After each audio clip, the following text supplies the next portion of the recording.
The Mediterranean Sea shimmered under the blazing summer sun of 256 BC. But beneath its deceptively calm surface, the greatest naval confrontation the ancient world had ever witnessed was about to unfold. Two mighty fleets approached each other with deadly intent, their bronze-reinforced rams cutting through the waves like the teeth of ancient sea monsters. The fate of empires hung in the balance, and at the center of this titanic clash lay a Roman innovation so revolutionary that it would forever change the nature of naval warfare. What you're about to discover is the story of how Rome transformed its greatest weakness into its most devastating strength. The Romans were landlubbers by nature, farmers and soldiers who understood dirt and stone far better than salt and spray. Yet when faced with Carthage's mastery of the seas, they didn't simply accept defeat. Instead, they engineered a weapon so ingenious, so perfectly suited to their strengths, that it would shatter the naval supremacy of their enemies and set Rome on the path to Mediterranean domination. This isn't just another tale of ancient warfare. This is the story of innovation born from desperation, of how a single tactical breakthrough could decide the fate of civilizations. The Battle of Ecnomus would pit nearly 700 warships against each other, with close to 300,000 men fighting for survival on the wine-dark waters of the Mediterranean. The carnage would be unprecedented, the stakes absolute, and the outcome would echo through the corridors of history for millennia to come. But to understand how this colossal confrontation came to pass, we must first journey back to a time when Rome was still clawing its way toward greatness, when Carthage ruled the waves with an iron fist, and when a world was a chessboard of competing powers. Rome, her single spark in Sicily, would ignite a war that would consume both empires for nearly a quartering its legions in the fires of countless spent centuries conquering the Italian peninsula for battles against Samnite's Gar century. The year was 264 BC, and the Mediterraneanals and Greek city-states. Their military machine was a thing of terrible beauty, disciplined formations of citizen soldiers who could march farther, fight harder, and endure more punishment than any army the world had seen.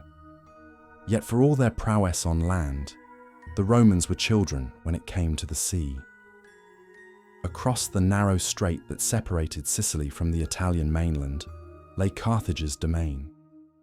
The Carthaginians weren't merely merchants, as Roman propaganda would later claim. They were the descendants of Phoenician seafarers who had mastered every aspect of maritime warfare. Their ships were faster, their crews more experienced, and their naval traditions stretched back centuries. When Carthaginian war galleys appeared on the horizon, coastal cities trembled, knowing that death rode the waves with bronze-tipped efficiency. The spark that ignited this conflict came from an unlikely source. A band of Italian mercenaries called the Mamertines had seized the Sicilian city of Messana through treachery and violence. When the powerful ruler of Syracuse moved to crush these brigands, the desperate Mamertines made a fateful decision. Some appealed to Carthage for protection, while others sent envoys racing across the strait to Rome. Both superpowers saw opportunity in this chaos, and neither could resist the temptation to expand their influence over Sicily's strategic position. What began as a local dispute quickly escalated into something far more dangerous. Rome's initial intervention was meant to be limited, a quick campaign to secure their interests and withdraw. But as Roman legions crossed into Sicily and began achieving victories against Carthaginian allies, the scope of the conflict expanded like ripples on a pond. Each success demanded further commitment. Each victory required greater resources, and soon both empires found themselves locked in a struggle neither had anticipated nor prepared for. The early campaigns revealed the fundamental challenge facing Rome. Their legions could march across Sicily, capturing cities and defeating armies with methodical efficiency. But every victory was temporary, every conquest vulnerable, because Carthage controlled the sea lanes that surrounded the island, like a noose. Carthaginian fleets could supply their own forces while strangling Roman logistics. They could land armies wherever they chose while preventing Roman reinforcements from arriving. The message was clear. Rome could never truly control Sicily without challenging Carthage's naval supremacy. This realization forced the Romans to confront an uncomfortable truth. Their entire military tradition, their tactical doctrines, their training methods, everything that had made them masters of land warfare was useless on the rolling deck of a warship. The sea was an alien environment where Roman discipline meant nothing, where their heavy infantry tactics were impossible, and where Carthaginian expertise reigned supreme. The Carthaginian navy was built around the ancient art of ramming. Their ships were swift and maneuverable, designed to slice through enemy formations like wolves among sheep. Experienced crews could position their bronze enemy vessels at the water deadly precision, striking reinforced prows with line and sending them to the bottom in minutes. The key was speed, timing, and seamless coordination between captain and crew. These were skills that took years to develop, traditions passed down through generations of maritime warfare. Roman attempts to match Carthaginian naval tactics met with predictable disaster.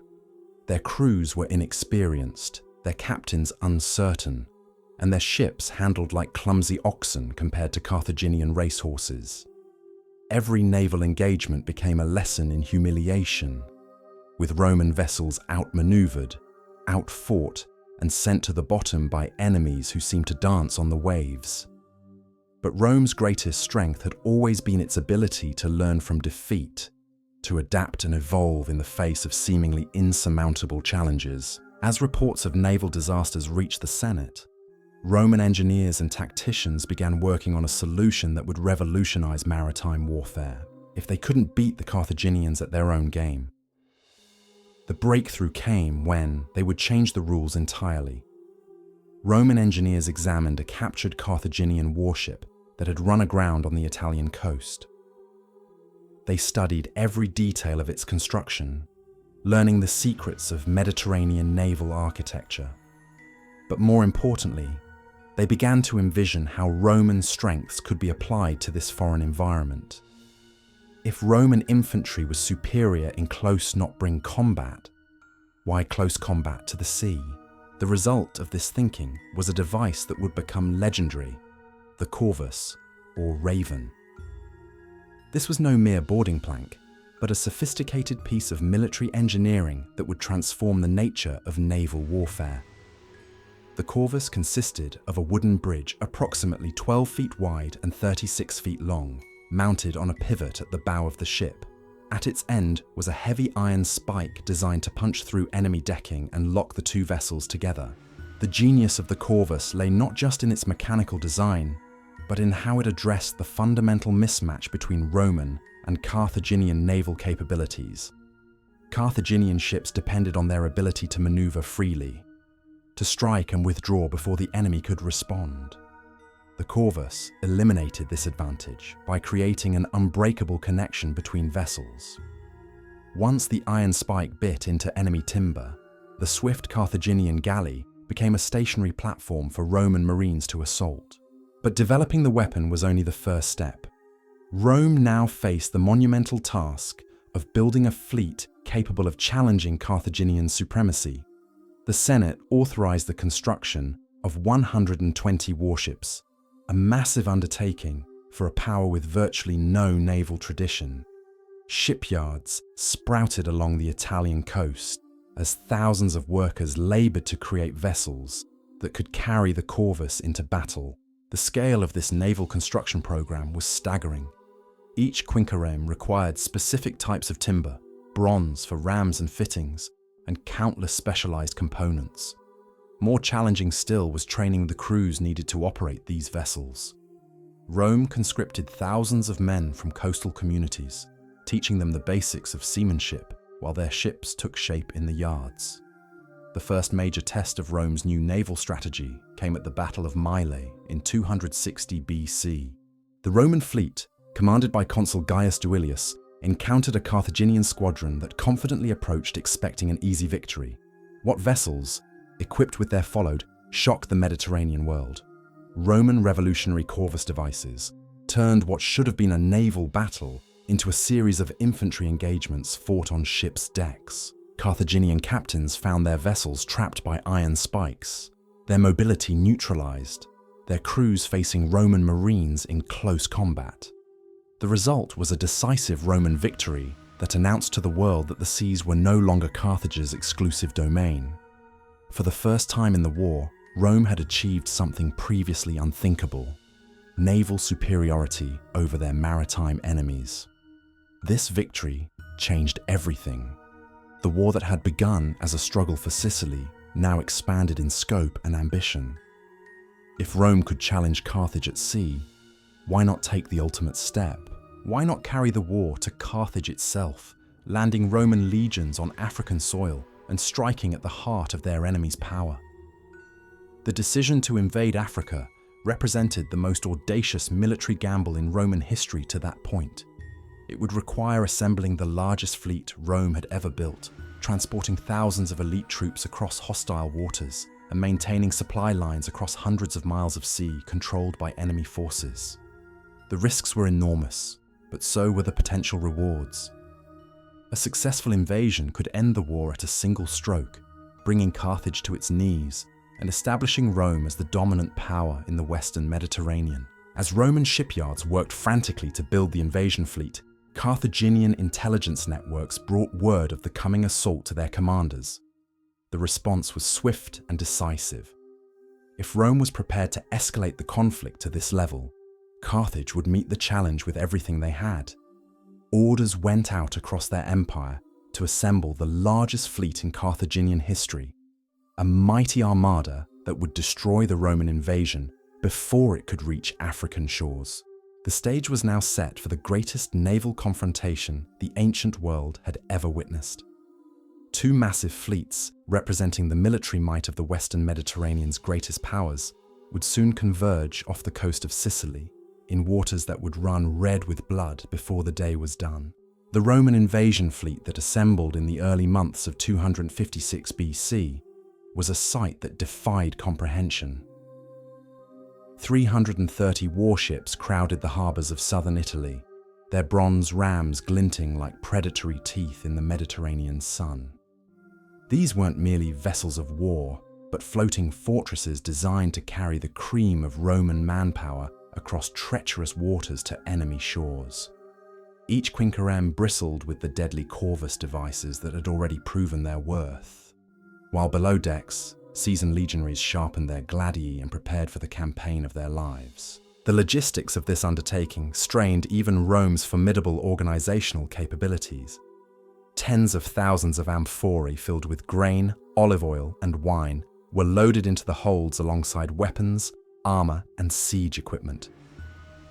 Horse transports carried the cavalry that would spearhead operations once the army reached African soil. The human cost was equally staggering, with over 140,000 Romans committed to this single throw of the dice. Rowers, marines, legionaries, and support personnel represented the largest military force Rome had ever assembled for a single campaign. Command of this colossal expedition fell to both Roman consuls, a decision that reflected the supreme importance the Senate placed on the mission's success. Marcus Atilius Regulus and Lucius Manlius Vulso were seasoned commanders who understood that failure would likely mean not just their own deaths, but the collapse of Rome's entire strategic position in the Mediterranean. The weight of expectation pressed upon them like the ocean depths, knowing that every decision they made would echo through history. As the Roman Armada began its ponderous journey southward along the Italian coast, Carthaginian spies tracked every movement. The intelligence network that Carthage had spent centuries developing across the Mediterranean now paid dividends, as reports flowed back to their commanders, detailing Roman strength, composition, and likely objectives. The response was immediate and overwhelming. From every corner of the Carthaginian Empire, ships converged on Sicily in what would become the largest naval mobilization in their history. The Carthaginian fleet that assembled to meet this threat was a testament to their maritime supremacy. 350 warships, each crewed by veterans who had learned their waters of the Western Mediterranean, trade in the dangerous. These weren't the inexperienced sailors that Rome was forced to press into service, but professional mariners whose families had served Carthage for generations.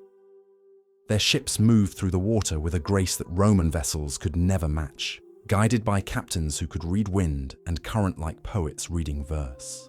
Yet for all their naval expertise, the Carthaginians faced a sobering reality. The corvus had fundamentally altered the mathematics of naval warfare. No longer could they rely purely on superior seamanship and ramming tactics to achieve victory. The Roman innovation had leveled the playing field in ways that traditional naval doctrines struggled to address.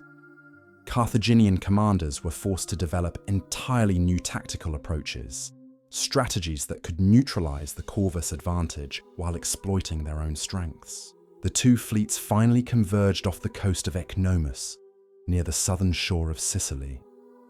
The sight that greeted observers on both sides must have been breathtaking and terrifying in equal measure. Nearly 700 warships spread across the blue waters of the Mediterranean, their bronze-reinforced prows catching the sunlight like a forest of spear points. The combined crews of both fleets numbered close to 300,000 men, making this the largest naval confrontation the world had yet witnessed. Roman battle formation reflected their understanding of their own limitations and strengths.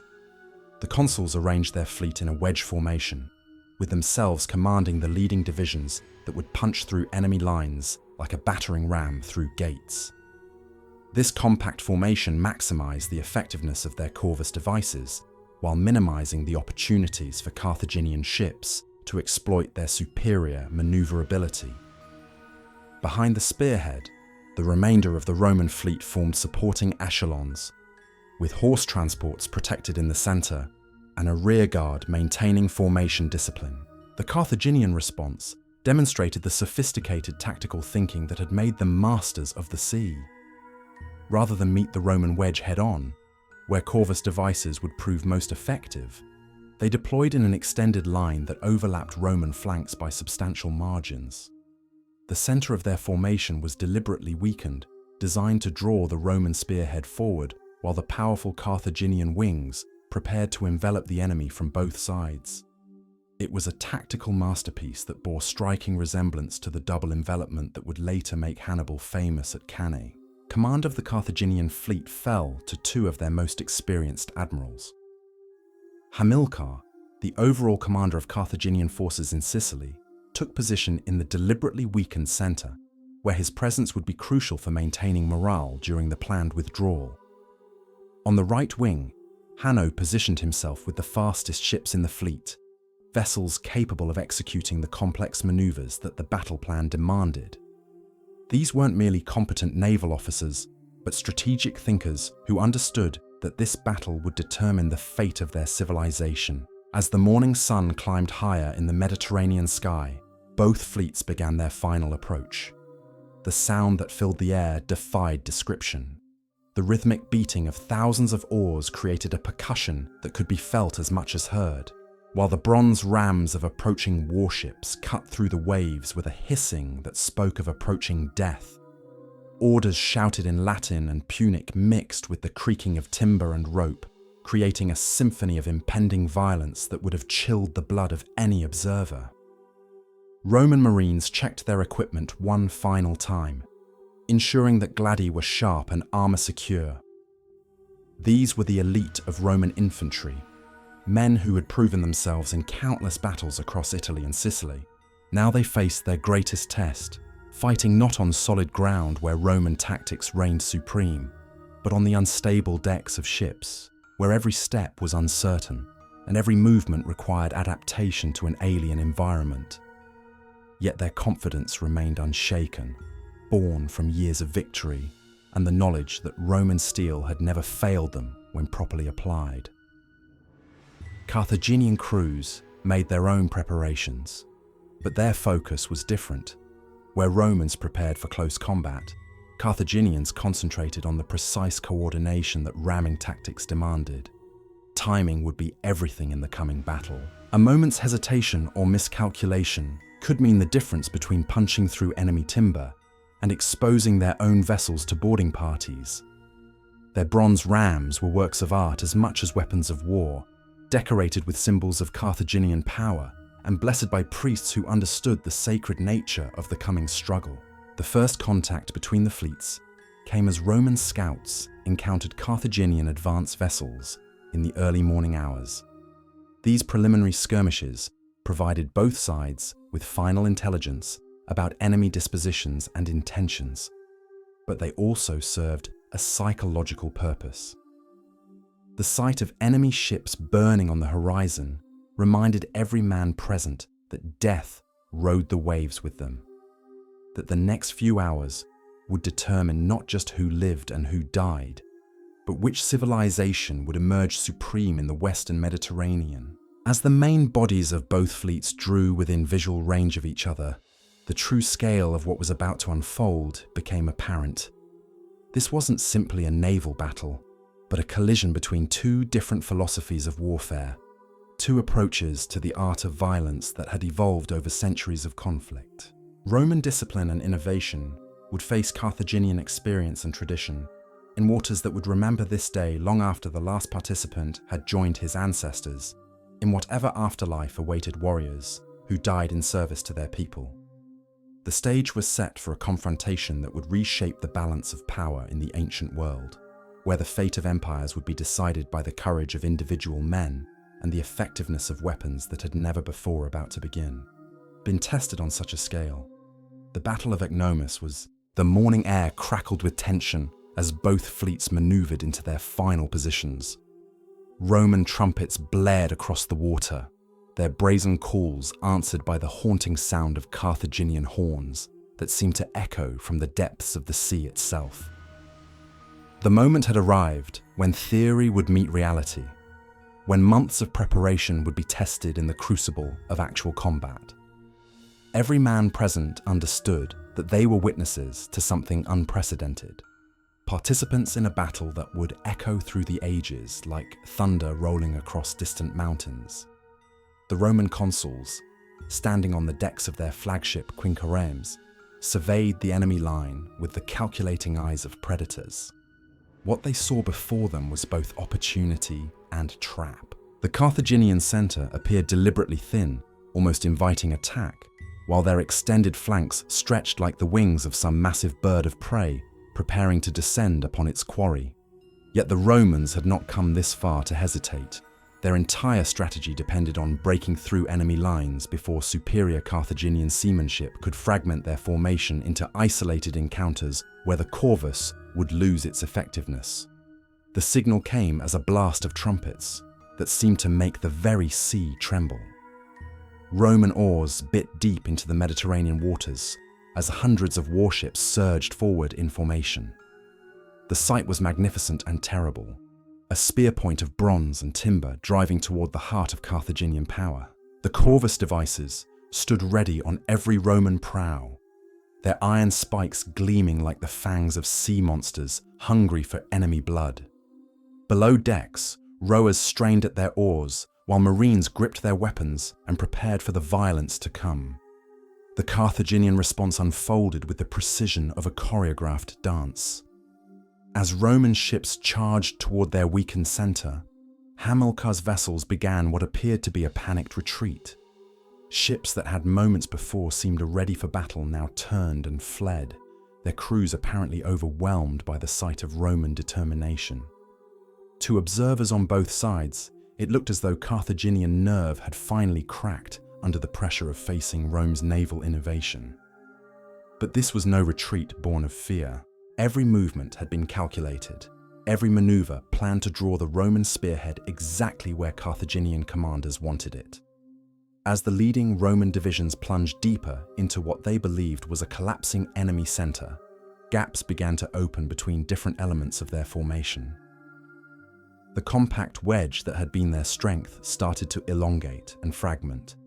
Individual ships pulling ahead, while others fell behind in the pursuit of what seemed like fleeing enemies. The trap sprung with devastating suddenness.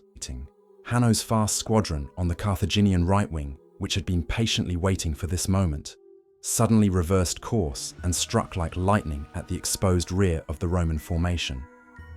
These weren't the fleeing cowards the Romans had been pursuing, but some of the finest naval warriors in the Mediterranean, men whose ancestors had fought Phoenician battles when Rome was still a collection of mud huts on 7 hills.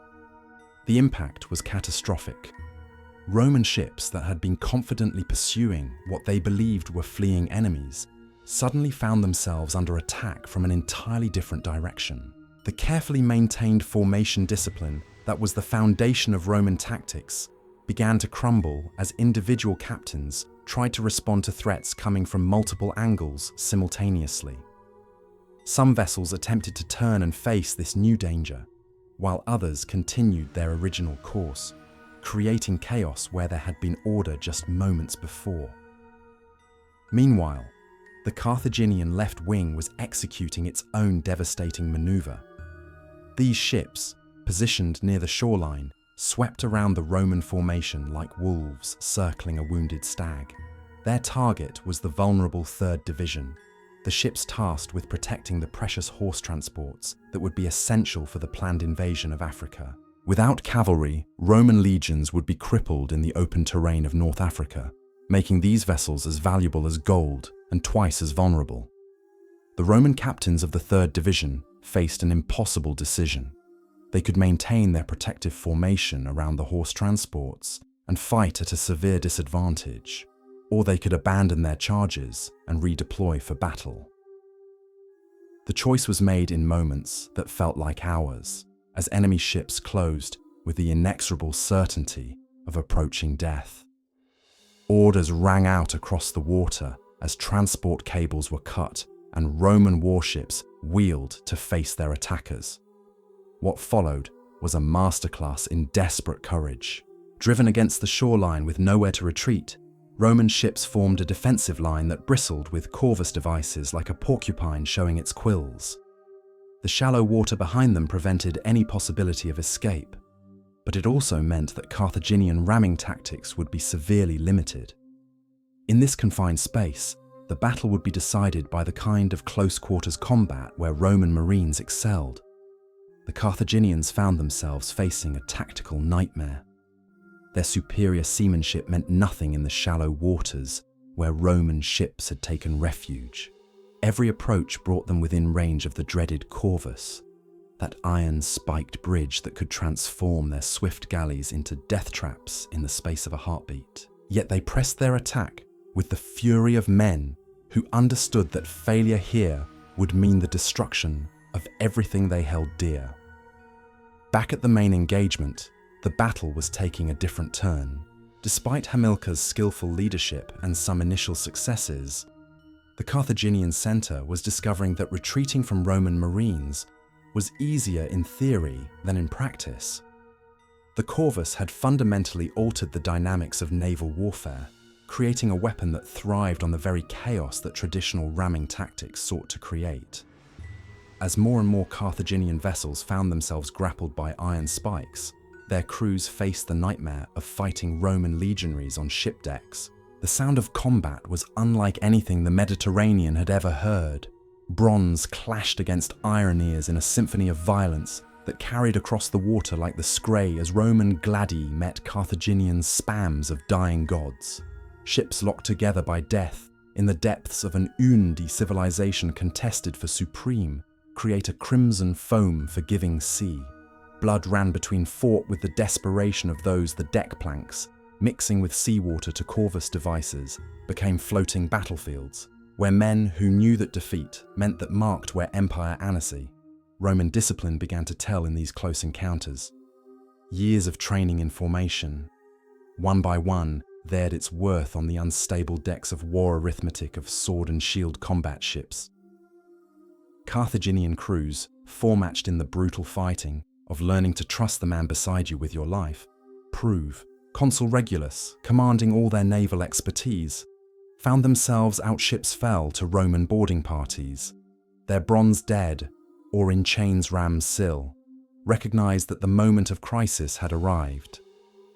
The battle, Enst, and their crews, either from his flagship in the thick of the fighting, had fragmented into 3 separate engagements. Exactly that had been set for them, was closing with own division, was achieving success against the enemy sailed warships into battle. Rather of his fleet was in desperate trouble. The trap as Carthaginian strategy had intended.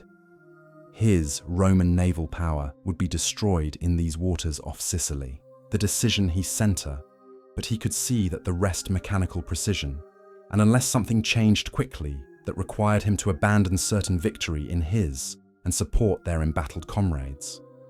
It was a choice Regulus ordered his successful ships to turn, made in that moment, would be remembered as long as men, than continue the pursuit of fleeing Carthaginian vessels.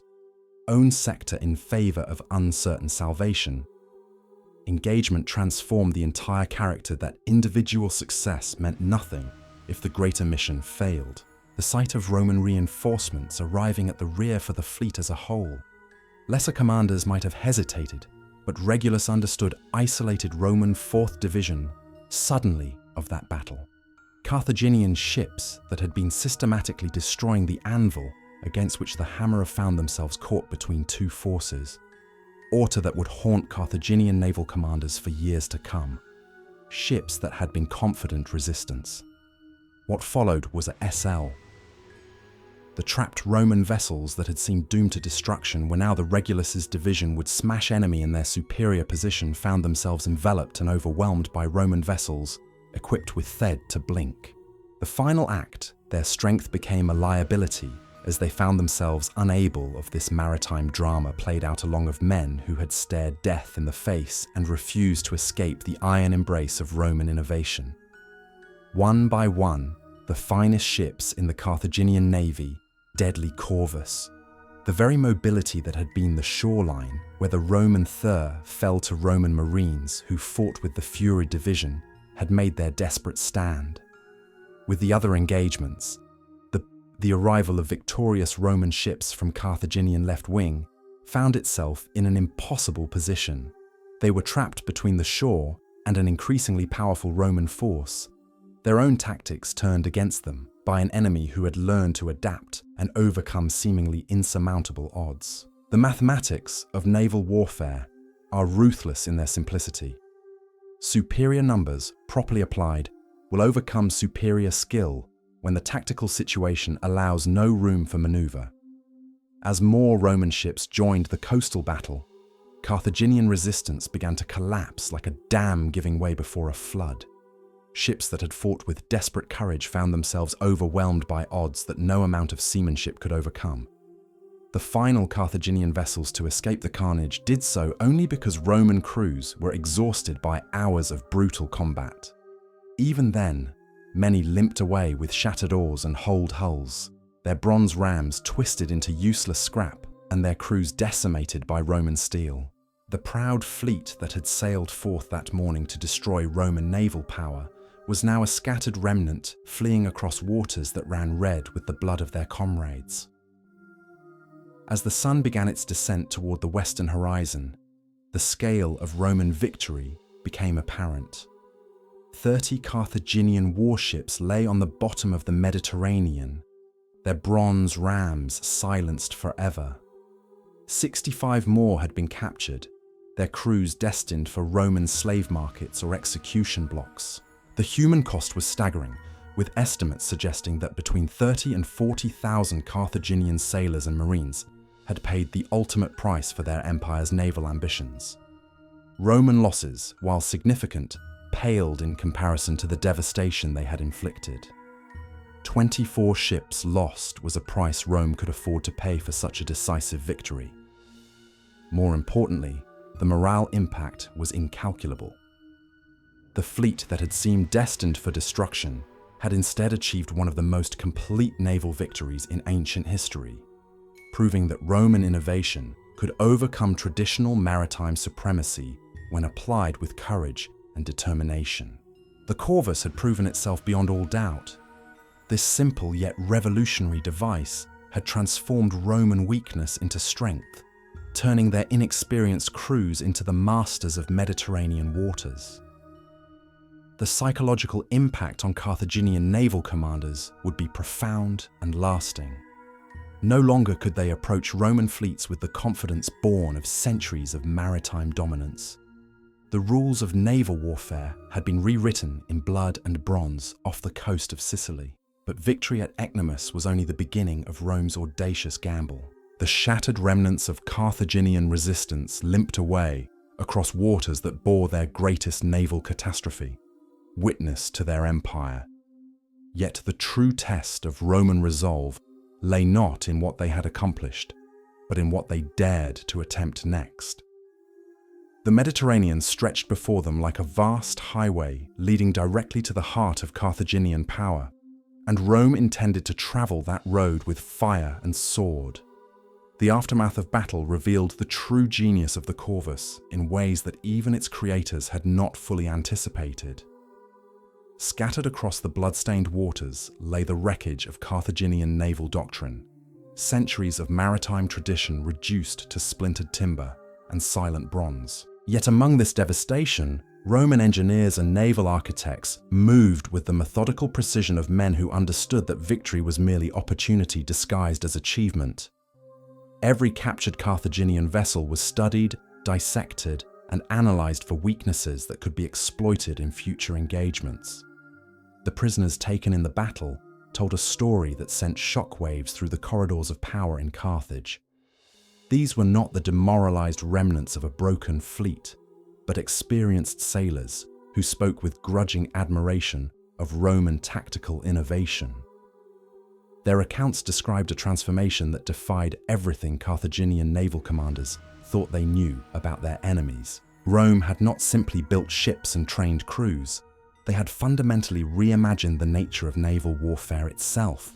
Word of the disaster reached Carthage with the speed that only catastrophic news can achieve.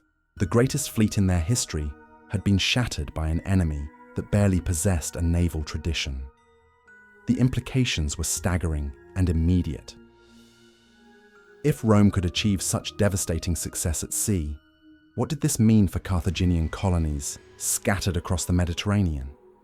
What protection could their merchant vessels expect when Roman warships now prowled waters that had been Carthaginian lakes for centuries? Yet even as Carthaginian leadership grappled with the strategic implications of Ecnomus, the Roman fleet was already preparing for the next phase of their campaign.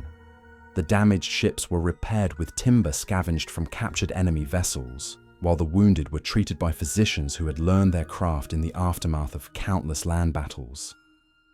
The methodical efficiency that characterized Roman military operations extended seamlessly to naval warfare, proving that organizational excellence could transcend the boundaries of any single battlefield environment.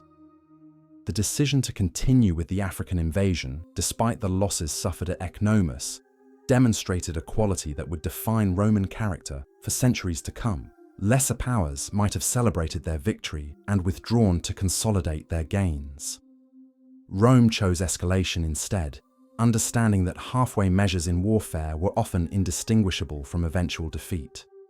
The consulars who commanded the expedition faced a choice that would echo through history, and they chose the path that led toward enemy shores rather than friendly harbors. As the Roman fleet reformed and prepared to cross the narrow waters separating Sicily from the African coast, the psychological impact of their victory began to manifest in ways both subtle and profound. Roman crews who had approached Ecnomus with the nervous energy of men facing their first naval battle now moved with the confidence of proven warriors. They had met the finest naval force in the known world and emerged victorious through Roman steel and Roman innovation. The corvus was no longer an untested experiment, but a proven weapon that had carved its place in history with enemy blood. The corvus had rewritten the laws of naval warfare in letters of bronze and blood, transforming Rome from maritime novice to master of the Mediterranean in a single devastating engagement. What began as desperate innovation, born from weakness, had become the foundation of an empire that would dominate the ancient world for over 1,000 years. The Battle of Ecnomus stands as eternal testament to a simple yet profound truth: that human ingenuity, when coupled with unwavering determination, can overcome any advantage that tradition and experience might provide. Rome's secret weapon had indeed destroyed an empire, but more importantly, it had forged another.